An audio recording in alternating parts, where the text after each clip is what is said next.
ഭാരതീയ സ്ത്രീത്വത്തിൻ്റെ പ്രതീകമായിട്ട് നമ്മൾ പറയുമ്പോൾ മനസ്സിലേക്ക് ആദ്യം ഓടിയെത്തുന്നത് സീതാമാതാവിനെ കുറിച്ച്. ഒരുപക്ഷെ ലിറ്ററേച്ചറുകളിലെല്ലാം പറയുന്നതും സീതയെ ആണ്, സ്ത്രീരത്നം കൂടിയാണ്. അതിനുശേഷമാണ് നമ്മൾക്ക് മറ്റ് സാവിത്രി ആയാലും അഹല്യ ആയാലും മറ്റ് മണ്ഡോദരി ഇവരൊക്കെ വരുന്നത്. സീതയാണ് ആദ്യം വരുന്നത്.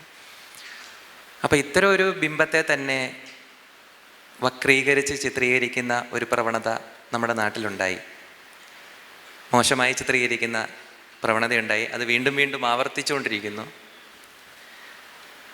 അപ്പോൾ ഇത് നമ്മളുടെ യൂത്തിൽ, യുവജനങ്ങൾക്കിടയിൽ ഉണ്ടാക്കുന്ന ഒരു സ്വാധീനം എന്തായിരിക്കും? അങ്ങനെ അതൊരു ദുസ്വാധീനം ഉണ്ടാക്കുമെങ്കിൽ അതിനെ എങ്ങനെയാണ് നമുക്കൊരു പരിഹാരം കൊണ്ടുവരാൻ സാധിക്കുക? കുറച്ച് വേഗത്തിൽ പറയാം.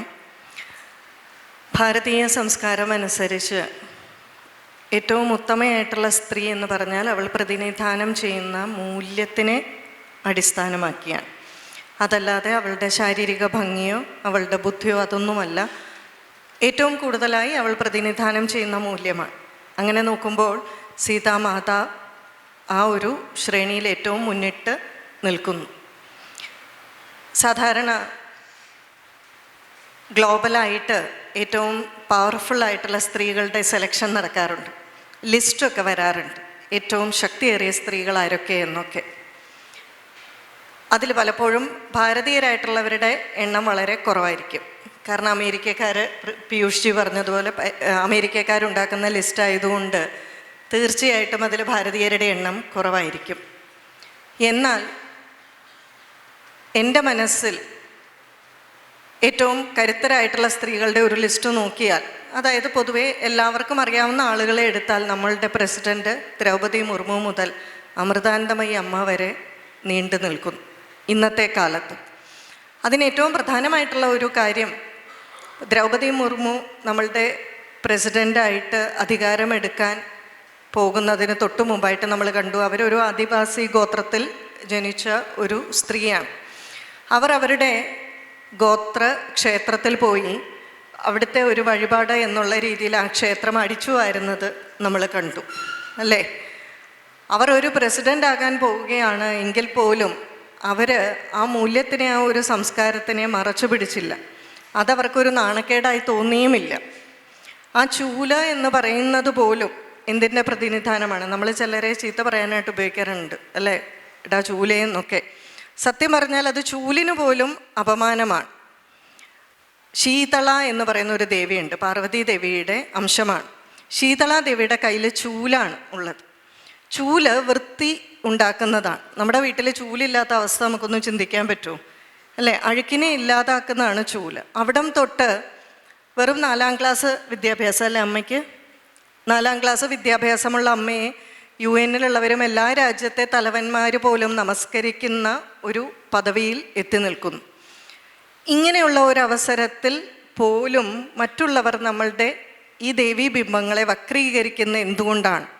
അവർ പേടിക്കുന്നത് ഈ സ്ത്രീകൾ പ്രതിനിധാനം ചെയ്യുന്ന മൂല്യത്തിനെയാണ്. അതുകൊണ്ട് തന്നെ മൂല്യം അടിസ്ഥാനമാക്കി മൂല്യത്തിന് വില കൊടുക്കുന്ന സ്ത്രീകളെ, നമ്മളുടെ ദേവി രത്നങ്ങളെ അവർ വക്രീകരിക്കുന്നുണ്ടെങ്കിൽ അവരുടെ മൂല്യം നമ്മളുടെ മനസ്സിൽ ഇടിച്ചു താഴ്ത്താൻ വേണ്ടിയിട്ടാണ്.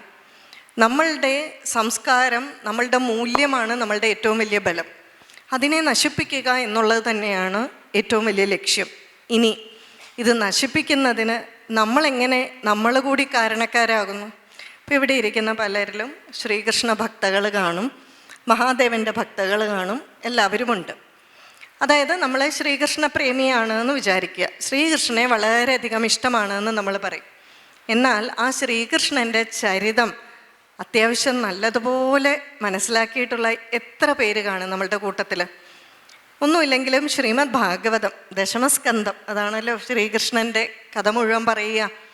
അത് പൂർണ്ണമായിട്ട് മനസ്സിലാക്കിയത് നമ്മൾ ഈ ശ്രീകൃഷ്ണ പ്രേമിയാണെന്ന് പറയുന്ന കൂട്ടത്തിൽ എത്ര പേരുണ്ട്? അതായത് നമ്മളുടെ ഇഷ്ടം പോലും അവിടെ ആത്മാർത്ഥതയുള്ളതാണോ എന്ന് സംശയിക്കണം. നമ്മൾ പറയുന്നുണ്ട് നമുക്ക് ശ്രീകൃഷ്ണനെ ഇഷ്ടമാണ്. നമുക്കൊരാളെ ഇഷ്ടമാണെങ്കിൽ നമ്മൾ അയാളെ നന്നായിട്ട് മനസ്സിലാക്കാൻ ശ്രമിക്കണം, അല്ലേ?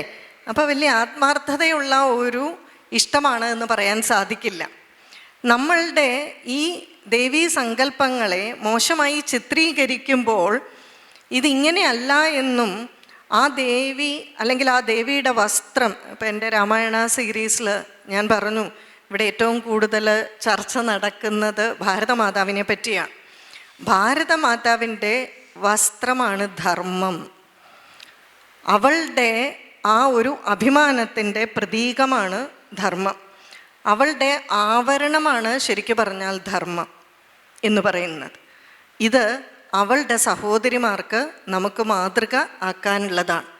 ഈ തിരിച്ചറിവ്, ഈ ഒരു നമ്മൾക്കിഷ്ടമുള്ള ദേവനെ പറ്റി, ദേവിയെ പറ്റി നാം ആഴത്തിൽ പഠിക്കാത്തതുകൊണ്ട് ഇങ്ങനെ മോശമായി, ഇപ്പം MF ഹുസൈനെ പോലെയുള്ളവരൊക്കെ നമ്മളുടെ ദേവീ സങ്കല്പങ്ങളെ മോശമായി ചിത്രീകരിക്കുമ്പോൾ അതിലൊന്നും പലപ്പോഴും ഒരു തെറ്റ് നമുക്ക് കാണുന്നില്ല. ഇനി കണ്ടാൽ തന്നെ അതിന് പകരം പ്രതികരിക്കാൻ സാധിക്കുന്ന, അതിനെ ആഴത്തിൽ ആ ദേവിയുടെ സത്ത മനസ്സിലാക്കാൻ പറ്റുന്നവരുടെ ശതമാനം വളരെ കുറവാണ്. പലപ്പോഴും നിസ്സംഗമായി ഇതിലൂടെ കടന്നു പോകുന്ന, പ്രത്യേകിച്ച് അഭിപ്രായമൊന്നുമില്ലാത്ത ഒരു കൂട്ടത്തിൻ്റെ അളവ് കൂടി വരും. അതായത് പലപ്പോഴും ന്യൂട്രലായിട്ട് നിൽക്കുക എന്ന് പറയും. പ്രത്യേകിച്ച് അറിവൊന്നും ഇല്ലാത്തതുകൊണ്ട് ഞാൻ പ്രത്യേകിച്ച് അഭിപ്രായമൊന്നും പറയുന്നില്ല, കാരണം എനിക്ക് ഇതിനെപ്പറ്റി അറിവില്ല എന്നുള്ളൊരവസ്ഥ നമ്മളിൽ കൂടുതലാവും. ചുരുക്കം പറഞ്ഞാൽ ഇങ്ങനെയൊക്കെ പലർക്കും ചെയ്യാൻ സാധിക്കുന്നത് നമ്മളുടെ അറിവില്ലായ്മ കൊണ്ടാണ്. നമ്മൾ പ്രബുദ്ധരല്ലാത്തത് കൊണ്ട്, നമ്മൾക്ക് ചില ദൗർബല്യങ്ങളുള്ളത് കൊണ്ടാണ് ഇവർക്ക് വളരെയധികം തളിർക്കാൻ സാധിക്കുന്നത്. അതുകൊണ്ട് തന്നെ നമ്മളുടെ ദൗർബല്യം കളഞ്ഞ് ശക്തിയുള്ളവരാകുക. അതോടൊപ്പം തന്നെ നമ്മുടെ പുരാണങ്ങളും ഇതിഹാസങ്ങളും കഴിയുന്നിടത്തോളം പഠിച്ച്, ആർക്കും പൂർണ്ണരൊന്നും ആകാൻ സാധിക്കില്ല. ആദ്യകാലങ്ങളിലെ പ്രഭാഷണത്തിന് പോകാൻ എനിക്ക് വളരെ മടിയായിരുന്നു. ഞാൻ പറഞ്ഞു എല്ലാവരും മുതിർന്നവരാണ് ഇരിക്കുന്നത്, എനിക്കതറിയില്ല, ഈ വിഷയം അറിയില്ല എന്നൊക്കെ പറയുമ്പോൾ എൻ്റെ ഗുരുനാഥൻ ഒരു ദിവസം എന്നോട് ചോദിച്ചു, പൂർണ്ണമായിട്ട് പഠിച്ചിട്ട് ഇതുവരെ ആരെങ്കിലും പോയി പ്രഭാഷണം നടത്തിയിട്ടുണ്ടോ എന്നൊരു ചോദ്യം ചോദിച്ചു. അതോടുകൂടി വേറൊന്നും പറയാൻ സാധിക്കാതെ, അതുകൊണ്ട് തന്നെ പറ്റുന്നിടത്തോളം നമ്മളുടെ ദേവീ സങ്കല്പങ്ങളും അവർ പ്രതിനിധാനം ചെയ്യുന്ന എന്താണെന്നൊക്കെ മനസ്സിലാക്കിയാൽ ഇങ്ങനെയുള്ളവർക്ക് ഇതുപോലെയുള്ള പ്രവൃത്തികൾ ചെയ്യാനുള്ള ആ ഒരു ശക്തി ഉണ്ടാവില്ല. അതിനായിട്ട് നാം പരിശ്രമിക്കുക.